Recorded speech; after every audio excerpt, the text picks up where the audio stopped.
I honestly think the league needs to look at that rule because, I mean, this is probably the first time it's gotten someone hurt. I mean, he might not even be hurt. He might just tweaked his hamstring. But honestly, it almost makes basketball hard to watch because as much as Curry gets the call, Curry is arguably the greatest shooter in NBA history. So it's almost like he fishes for these calls a lot, and it takes away from him shooting a lot.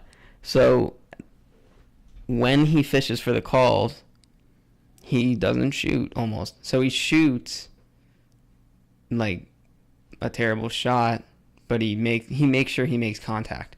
Also, last night there was a foul during the game that I think Siakam got called on. That Siakam was behind Curry, and Curry actually went up for a shot, and Curry jumped into the lane of Siakam.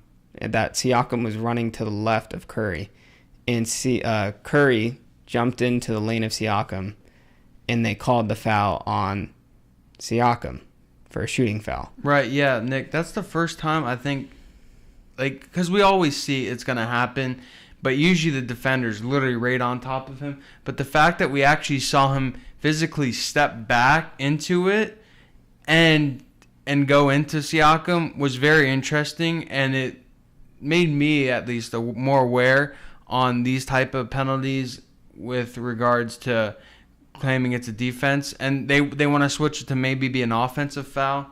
And I thought it was interesting because I've never physically seen someone, the shooter, step back into the player. Usually they just wait for the player to hit him, but he literally physically stepped back into Siakam. Right, that's what it's really come down to. It's come down to them throwing their bodies into, like, it doesn't make basketball, like, it takes, like, competitiveness out of it. So when we see Klay Thompson yes, it is still a shooting foul, so you can't take shooting fouls out of the game. But when you take fouls, you can tighten the rules down on it. So and you can take away when somebody, I guess you can tighten it when somebody, you got to leave them room to land. Mm-hmm.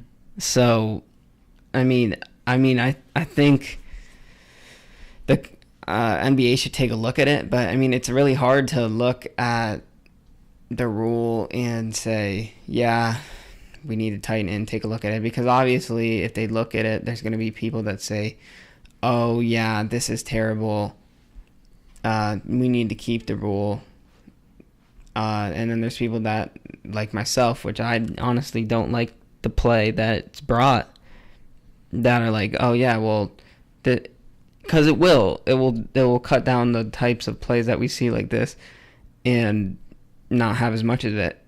It will cut that down and not have it. So